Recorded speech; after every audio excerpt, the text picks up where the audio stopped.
はいどうも漁師正人です。さて今回の主役なんですけど、この船です。釣り船なんですけど、レジャーで釣るような釣り船じゃなくて、漁師さんが使うような漁船と言ってもいいと思います。そういった船です。見てもらったら分かるようにかなり古い歴代物の船です。でね、僕が所有してるわけじゃなくて、僕のね、同じ島の同級生の親父さんが漁業に使って釣りをされてた船だそうです。僕もよくしてもらったんですけど、実はね、もうなくなっちゃってます、でね、その友達の周平がもうすぐ来るので、それまでね、実際この船がどんな船なのかちょっと見てみましょうか。はい、ちなみにね、僕も今和船に乗ってて、ちょっとね隣にあった船に係留させてもらってるんですけど、はい、ありがとうございました。でそのね、周平ってやつも名字はよいしょ村上なんで、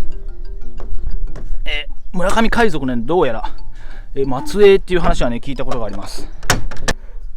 よし、乗船ということで前から見ていきましょうか。はい、船のね前はね結構尖ってますね。でこの船をねちょっと映させてもらうと、ああいったね割と丸みを帯びてるんですけど、この船はねなんと割と尖ってます。そして船体は FRP でできとって、ここはね生簀だと思います。はい、昔の船、今の船でもね結構あるんですけど、こういうね木で蓋をして魚を生かすね生簀の蓋として利用してるのはね、これはよくあります。はいでね、ここがエンジンルームなんですけど、後で見ましょう。そしてここにスロットルレバーがあって、これがね昔の船の舵なんですけど、こんな感じです。木でできてますね、これすげえな。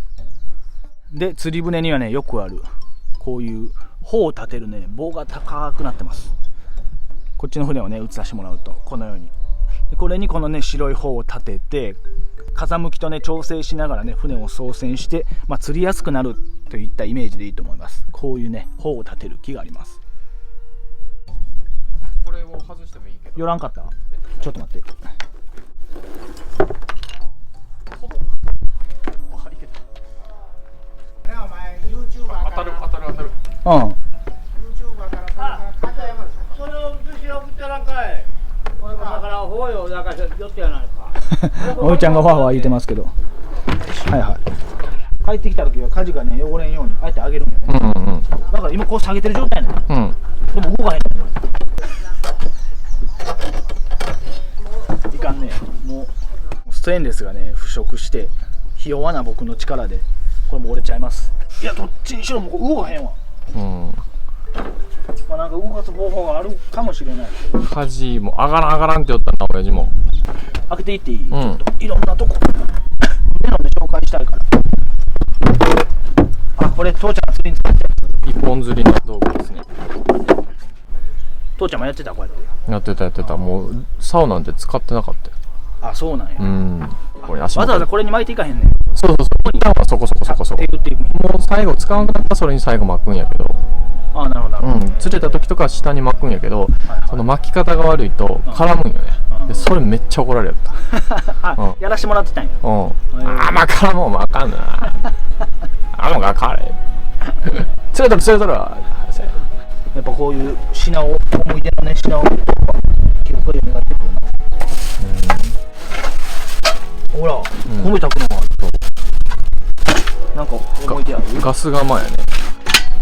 うわ、まだ使えそうやねこれは。そのガスでプロパンをさちっちゃいの入れて、で鯛めしとかを作ってくれてたね。親父がその前に遊漁船とかさ乗り寄って、遊漁船乗るとやってくれるよね、そういうサービスを炊いてくれたりで、それを自分の船でもやりたいって言って、そう。でも数えるほどやけどね、やってくれた。ちょっとね、ほいで出してセット置いてるな。いやようやるわ、ほんまに好きやったんやろな。これはもう仕事じゃなくて趣味やわ。趣味というか楽しかったんやろな、沖に行くの。そうだから俺の友達連れてやってくれてたよ、一回。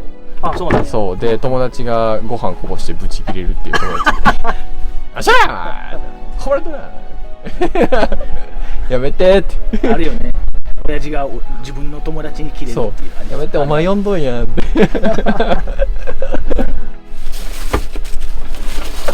漁師はね割とそういう人多い。それイカの時使ってたやつかな。最近ではね、まあ昔では桁っていうんですけど、すごいなこれ。木で絵を作って、そうそうそう。ここは竹で。すげえなこれは。でエンジンルームをね、皆さん好きな方もいらっしゃると思いますので見ていきましょう。よいしょ。はい、皆さんねもうよく知ってるヤンマーのエンジンですね。もう船のエンジンはねやっぱりヤンマーが一番多いです。全国的に見てもおそらくヤンマーさんが多くて、あとはイスズだったり、まあ、日産、あとはダイエーですね、三菱が多いと思います。でこれはヤンマーの何馬力かな。ここをね外すとコーションプレートが見れると思うんですけど、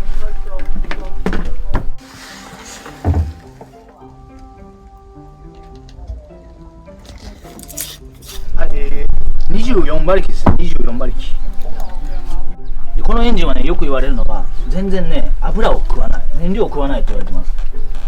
すごいなんか効率のいいエンジンっていうのは聞いたことありますね。へえ。でこれがね、まあね詳しい方もこんな見たらすぐ分かると思うんですけど、冷却水ですね。エンジンの冷却水、車にもあるようにねこうやって、まあ、緑色してるんですけど、不凍液といってね凍らない液を、あとはねエンジンの中が錆びないような、まあ、そういうね特殊な冷却水を入れてますね。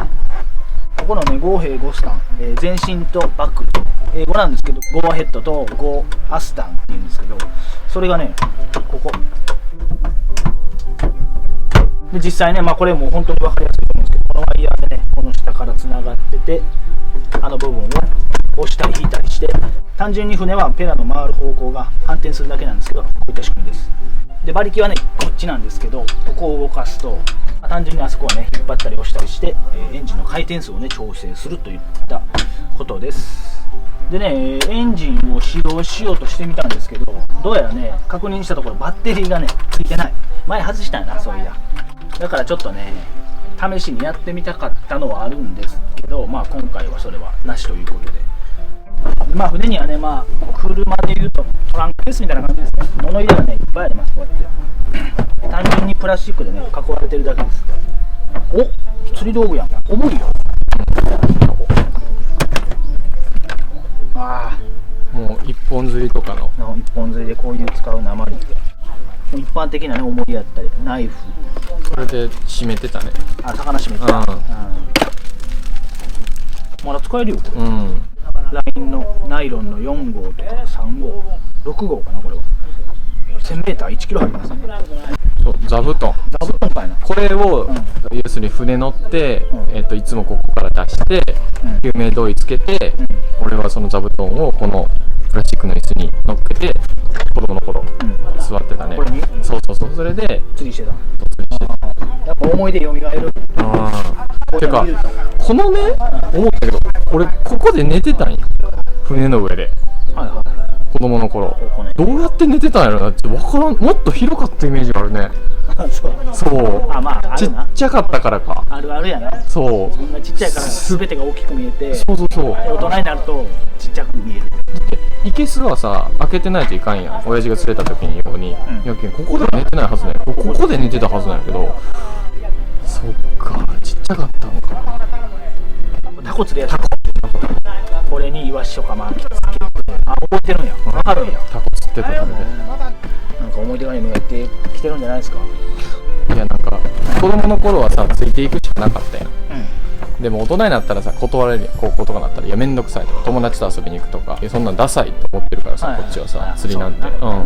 でやっぱ高校とか大学で帰ってきた時も行こうやって言われたけど、もう朝も気分しんどいし、父ちゃんから行こうや。そうで言われてたけど断ってたからやっぱそれ心惜しいな。もっと言っとけばよかったなっていうのは、やっぱでも当時はさ、友達との予定とか、ね、車買って女の子とドライブ行きたいとかさ、そっちを優先してしまったのは、だからこれを見てて、親が船持ってるとか釣り行きたいっていう人は何回か行ってあげたらいいかな。やっぱ今になって父ちゃん死んでなんね、もう4年経ったかな。4年、やっぱ今になってそういう後悔の念があるな。まあいい思い出でもあるけどね、その子供の頃行けたし、他の人はやってないわけ、それ全部はいけへんけど、まあでももうちょっと行っとったらよかったなっていうのはある。で皆さんね、僕言い忘れてたんですけど、この船ね、僕、これから底掃除するわけなんですけれども、まあね、もう見てもらったら分かる通り、藤壺というかね、もう海藻が生えてます。この船の船底掃除、落とし替えがあるめちゃくちゃ大変やと思いますけどね、この船がね綺麗になる姿を皆さんぜひ楽しみにしてくださいということなんですけど、この海の中にね、さすがに僕が潜ってやるわけにはいかないので、これをね丘に上げなきゃいけない、で丘に上げるんですけど、このですね漁港は、丘に上げるユニックをね用いるんですけど、ユニックはね入る場所がないんで、僕がね普段龍門といろんなことをしてるね漁港まで、この船をね、こっちの僕が乗ってきたフォーストのね20馬力の船なんですけど、ゆっくり、潮に乗ってね行ければ、こっから2、30分かかるとは思うんですけどね、牽引できると思います。牽引じゃないな、いい言葉があると思うんですけど、栄光かな、そうやってやっていきたいと思います。で周平、この後ろ乗っとく、乗りましょうか。で昔ね周平と父ちゃんが釣っとったとこね、ちょっと回ったりしてなんか思うとこがあると思うんで、ということで行きましょうか。はい、行きます。さあ、そしたらね漁港の中狭いです。なのでとりあえず短いロープで船のねバックで引っ張ります。バックで、その方が船も舵が利きやすい。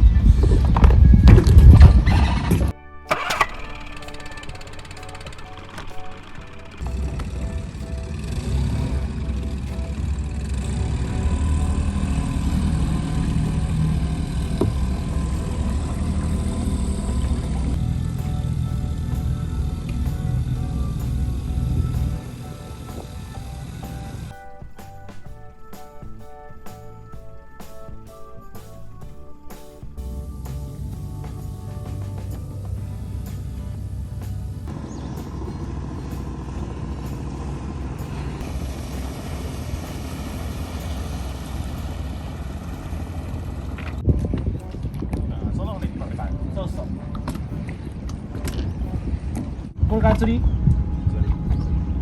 何釣ろう？これあこなんか釣れるみたいな言い方しよう。だいたいお前のカメラなかったら釣れんの今日はカメラ入ってないからじゃあ釣れたら写メ送ってきてね、その写メは貼るけんど、皆さんお楽しみに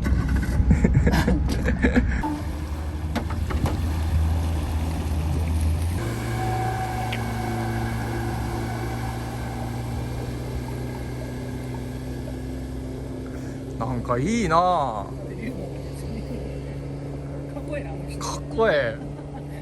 そして今度はね船の後ろで引っ張って、合兵全身でねこの船を周平とね父ちゃんが普段釣りしてたとこ、ほんとこの前やる。前やね。これからね引っ張っていくわけなんですけど、潮が速いんでね必ず潮に乗って、船がね遅い時は航行するようにしましょうということで行きましょう。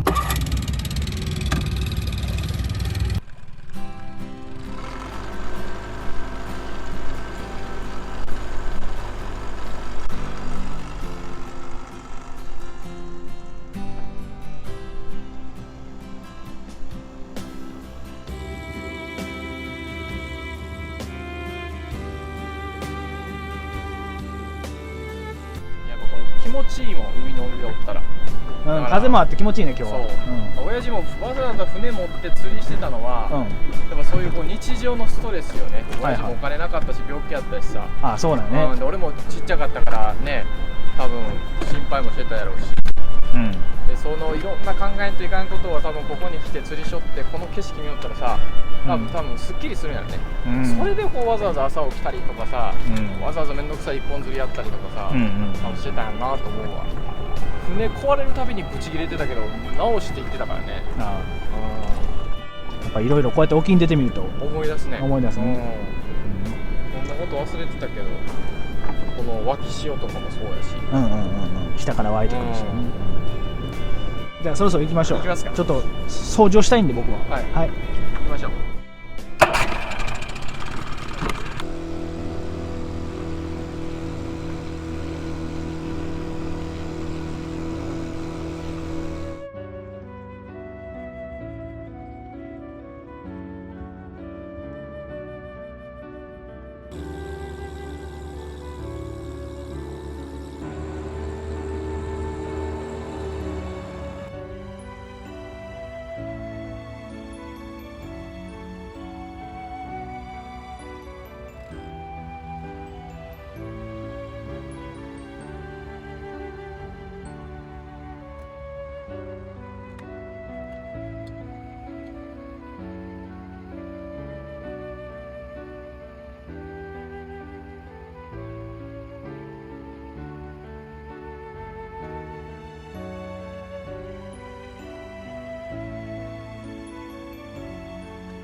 よし。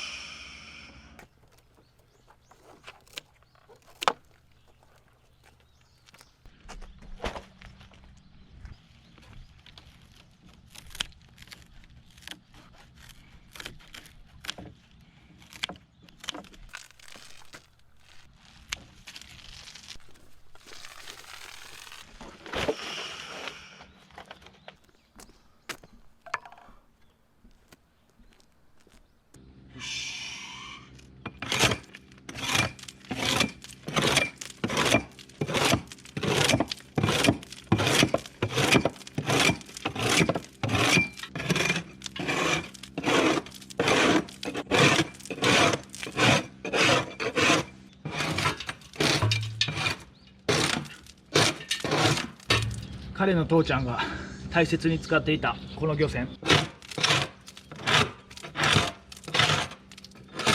彼にとってもね、大切な思い出が残っているこの漁船。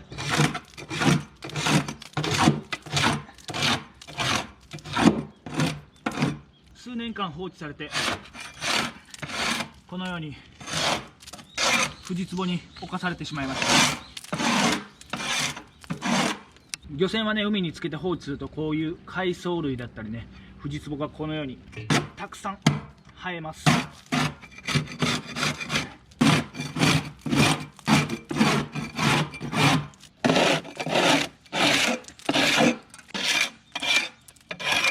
昨日ね、ああやって彼の思い出を聞かされるたびに、この船を僕はきれいにしたくなりました。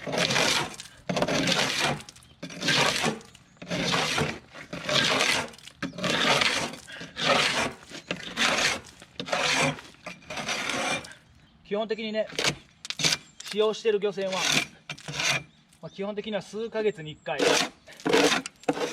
船をこのように海の上から丘に上げて、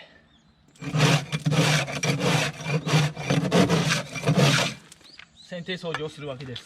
で、彼の父もね、ご病気で亡くされてしまい、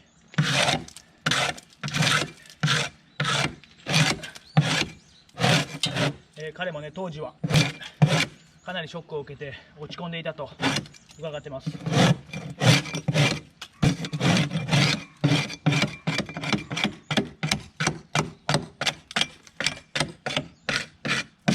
彼はね、船の運転免許もなく、当然漁師でもありません。なのでこの船は、誰にも乗られることなく、当然このようにね、丘に上げられることもなく、放置されてしまいました。僕の友人、彼、周平はね、この船を見るたびに父親のことを思い出してそうです。早朝起こされてね、眠い目をこすりながらほとんど釣りに行ったり、あとは釣りに行って釣れたキジハタアコウですね、だったりタイをね、そのまま調理してガス釜っていうんでしょうか、米を炊くような炊飯器を持って行って、取れたて新鮮のね、釜飯を作って、で周平の友達、一緒に連れて行った友達に振る舞って、そうやって海を一緒に楽しんだと言ってました。もう僕と彼は今でも仲良くて、一緒にね、大人になってでも遊んだりしてるんですけど、で幼い頃からも幼なじみです。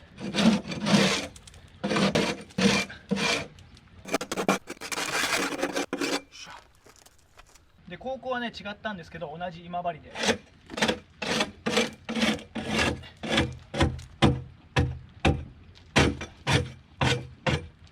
でご存知の方もいらっしゃると思うんですけど、ここは離島、大島という離島です。離島から四国本土には通学で、珍しいんですけどフェリーを使ってました。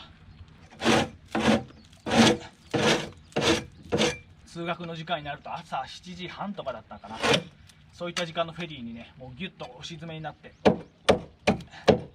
仲良く通ってました。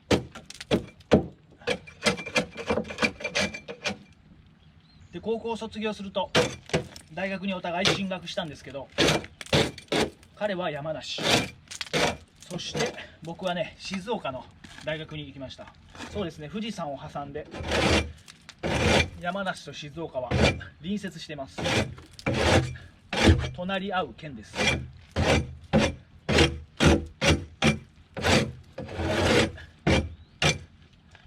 たまにね連絡を取り合って、で時にはね夏休みなんかにお互い帰省するために親に車を借りて山梨と静岡で落ち合って、この故郷のね島に帰ったのを、今でも覚えてます。で大学を卒業したらね僕はこの島に帰ってきて、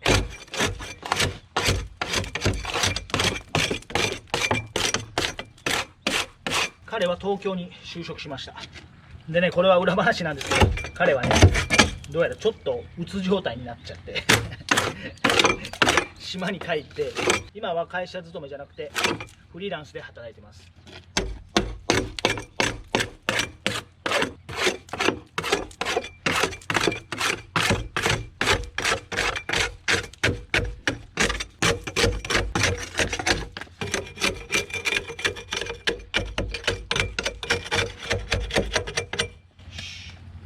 そろそろ日が照り始めてきたんで、ちょっとね作業を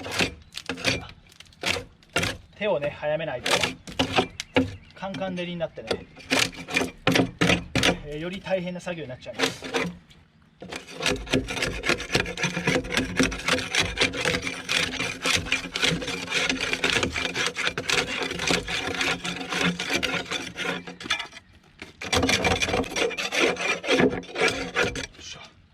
僕の動画で何回かしてるこの作業、なかなかねこの藤壺が手強くて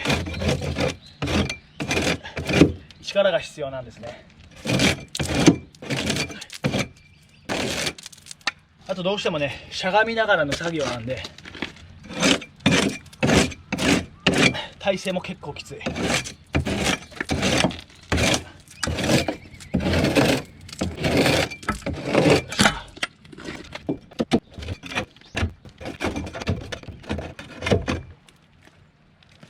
漁師ってね割と力仕事が多くて、みんなね力あるんじゃないかってもしかしたら思われる方いるかもしれません。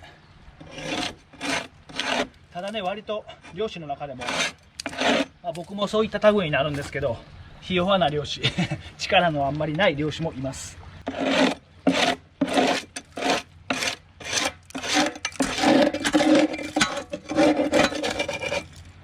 それと打って変わってね僕の動画でもよく出てる龍門なんかは僕と相反して怪力です。見た目の通りめちゃくちゃ力があります。なのでねたまに僕と龍門同じようなね作業、漁師仕事をすることがあるんですけど、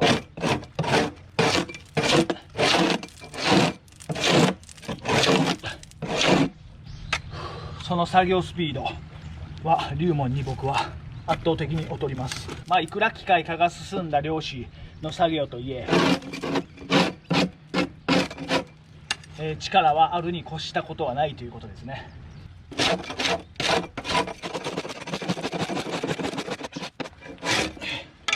さあここからは肝心要スクリューペラッといきましょうか。これじゃ船は進まんということでね、皮すき、そしてね危ないんでより危険度が増すんで手袋をしました。ゴム手袋ですね。硬っ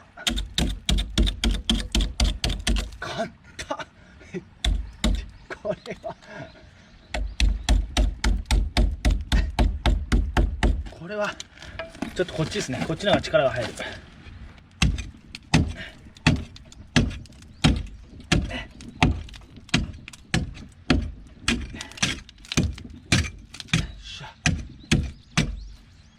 で細かいところを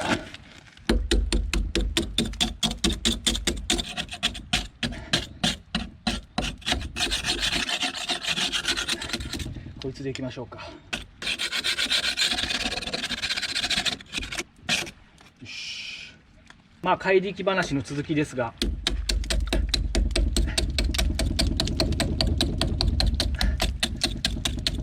そういった考えで僕も怪力に生まれたかった。まあ筋トレすれば少しはね怪力に近づけるとは思うんですけど、僕と龍門ではおそらく持って生まれたパワーといいますかそれが違う。で、持って生まれたパワーとか怪力とかいうワードでね、僕が今ね頭に思い浮かんだのはハンマー投げ金メダリストの室伏広治。まあ雑談にはなるんですけどね。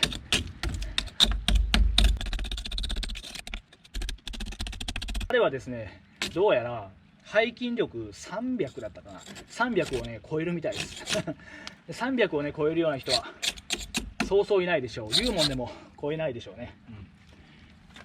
うわ、回らん。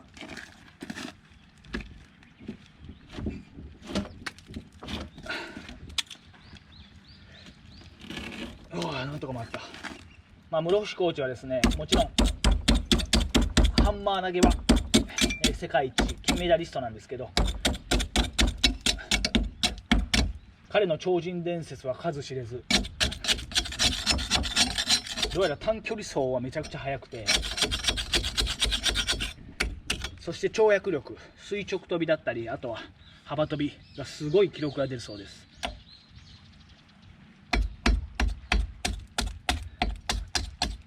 で、さっき言った背筋力は、これはね武井壮さんが言ってました。背筋力的には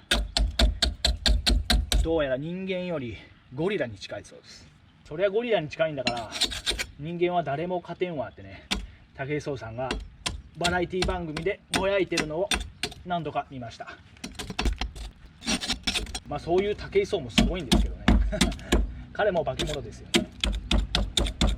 あとは女子でいうと、まあ、吉田沙保里さんとかですかね。あの辺りはもう持って生まれたもの、腰の強さだったり、まあ、体のバネだったりね、そういったものが全然違うと思います。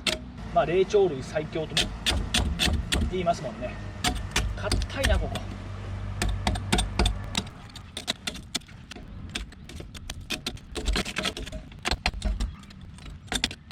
よし、この廃予選はね今まで見てきた中で一番すごいかもしれないなんかもうフジツボどころかいろんな生物がねここに付着してます。もうね半分ぐらい作業は終わってるので、ぜひ最後までこの船がね綺麗になる姿をご覧ください。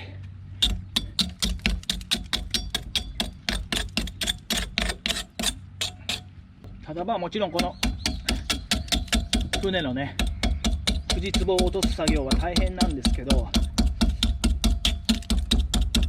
僕がね普段使用している船とかこういう船底掃除をする船と比べてだいぶちっちゃい。ペラの面積だけでも3倍とかある船をいつも、ここ硬いな、船底掃除してるんで。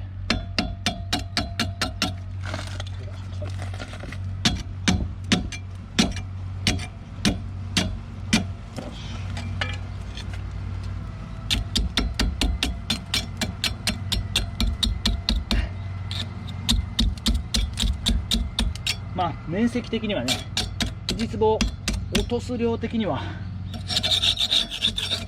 少なくてその辺はまあ楽な作業と言えますね。この道路のね下にもだいぶフジツボがカキ殻が溜まってきました。さあ次は、まあ、ブラケットとか言われたりするんですけど、シャフトがねぶれないように、まあ、ここで受けてるという、ざっくりとそんな感じです。うわー、ちょっとですね、閲覧注意なんですけどね、ホヤみたいなのをね潰してしまった。閲覧注意失礼しました。勝った。たこいつやな。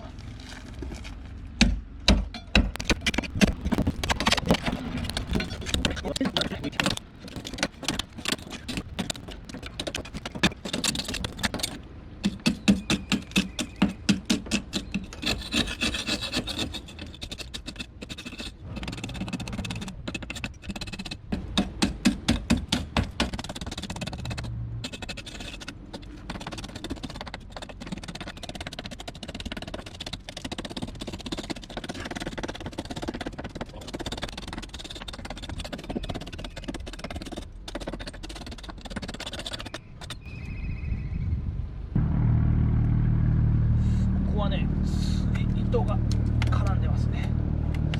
これはあるあるですね。スクリューだったりこういうシャフトにね釣り糸はよく絡まる。さあ次はシャフト。硬えなまた。こいつでいきましょう。回しながら。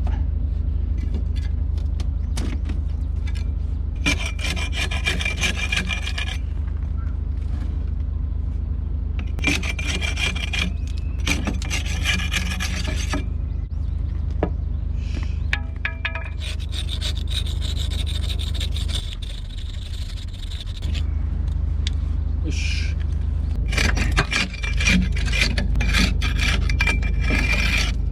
一直線にやってシャフトを回しながら、シャフトも細いですね。単純に船がね小さくなればなるほど、エンジンが小さくなればなるほど、シャフトとあとはペラもちっちゃくなりますね。まあ基本的にはですよ、基本的には。電飾とか言ったりするんですけど、水の中でねどうしてもこのペラが回ると電気が起きるんですね。その電気によってこういった金属がね蝕まれるような作用があるんですけど、これはね割と綺麗、周辺の父ちゃんがね綺麗に丁寧にね扱われてた証拠なのかもしれない。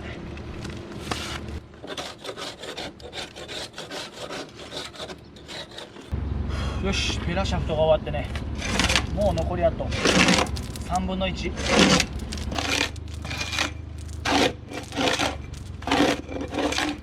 どうですか皆さん、この辺まで来るとね割と、綺麗になってきてすっきりと、爽快感をね感じながらこの動画を見てくださってるかもしれない。ただ僕はねまあまあきついですよ。まあね、周平だったりもう亡くなっちゃった周平の父ちゃんがまあ喜んでくれたらというか、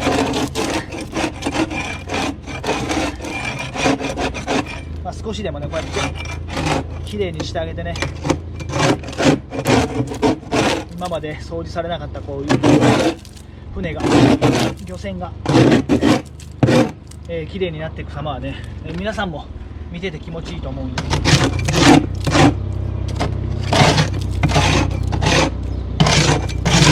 あと最後ラストスパート頑張っていきたいと思います。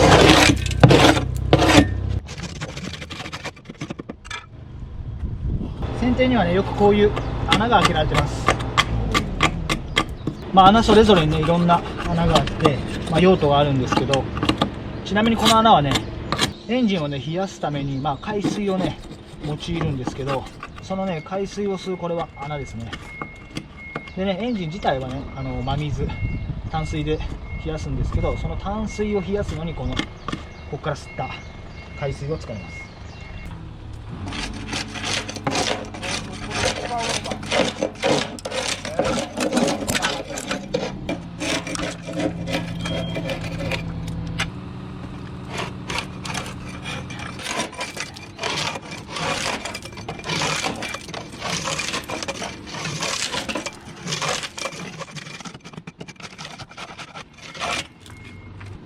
この船の場合はね、ここはね、生けすの穴です。生けすの中のね、水も交換されなきゃね、魚は酸欠で死んじゃうんで、こういった穴が開けられてます。この生けす周りもね、きれいにしておかないと、フジツボを取っておかないと、この穴のね詰まりの原因になって、どうしてもねここにこういったものがあると、障害物になって水の交換率が悪くなります。ですのでね、こういったスカッパー周りもしっかりと落とすようにしましょう。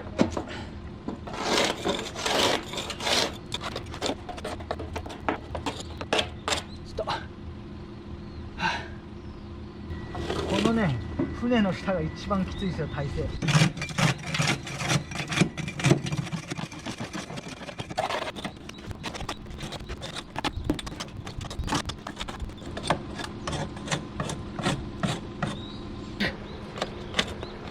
しゃがんで入れないんでね、もう寝そべってやります。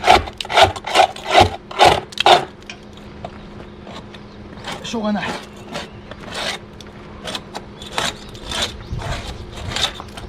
ちょっとこの台が低すぎた。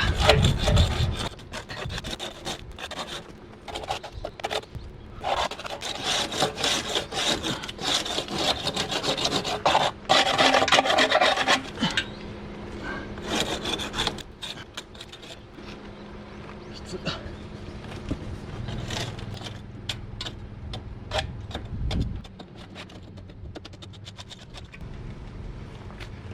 しゃあ、きつい。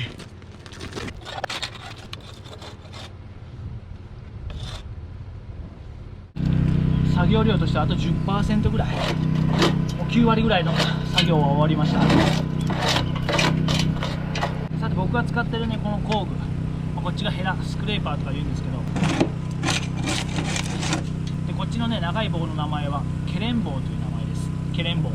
今回はね動画の冒頭にもあったようにこのケレン棒をねディスクグラインダーで磨き上げたんですけど、あんま関係ないですこのもしかしたらこのね先の部分は少し尖らせた方が、削って尖らせた方がいいかもしれないんですけど、こっちの方はねサビと関係ないです。作業としては関係ないんですけど、なんか見てくださってる皆さんがねせっかくすっきりした気持ちになれると思うんで、ちょっとあえてピカピカにねしてみました。すぐねこれ錆びちゃうと思うんですけど、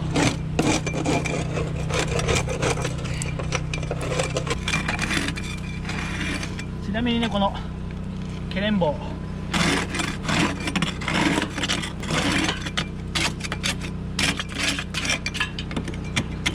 よくね塗装業者さんが使うのかな。塗装をする前にその塗面の汚れを取るためによく用いられそうです。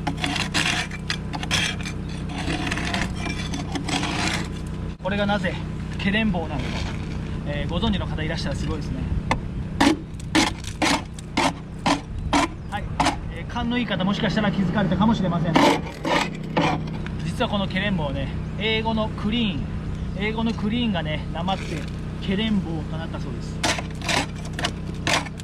だから最初はねこれクリーン棒って言われたのかもしれない。多分言われてたでしょうね。今ですねこの選手をね掃除してて分かったんですけど、穴がね開いちゃってます。後ろの方にも穴があったんですけど、おそらく何て言うんでしょう、これは、丘とかにね乗り上げて、その丘にあったね石にガンガン当たってこうやって削れたんでしょうか。にしてもね削れ方が広範囲で、なんか違和感はあるんですけど、こういうのにもですね僕はなんかこの船の、歴史を感じたりもします。さてもう作業も終わります。このように彼と彼の父ちゃんの思い出と言っていいんでしょうか、思い入れのあるですね廃漁船がここの船体と、あとはペラシャフト舵がね綺麗になりました。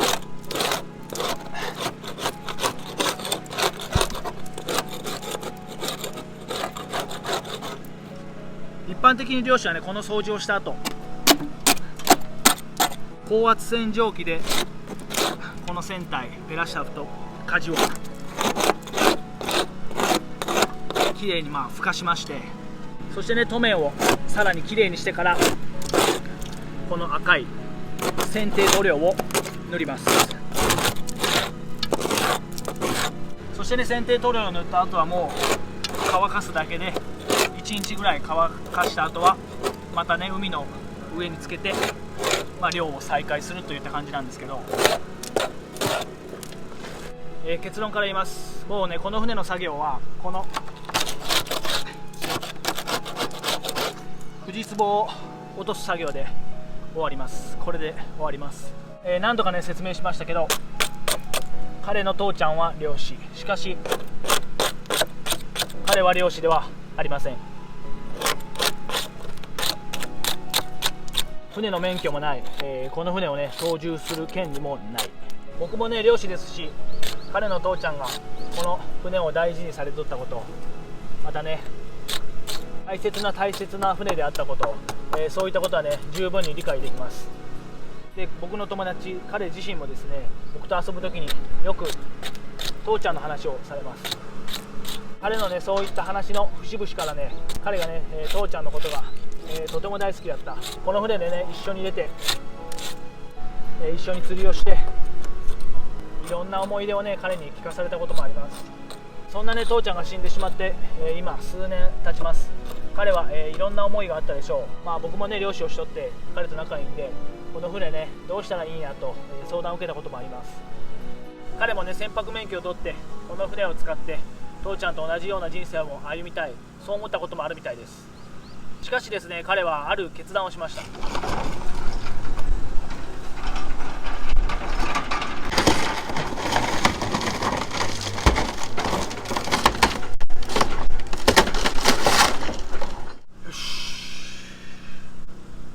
設定掃除終了。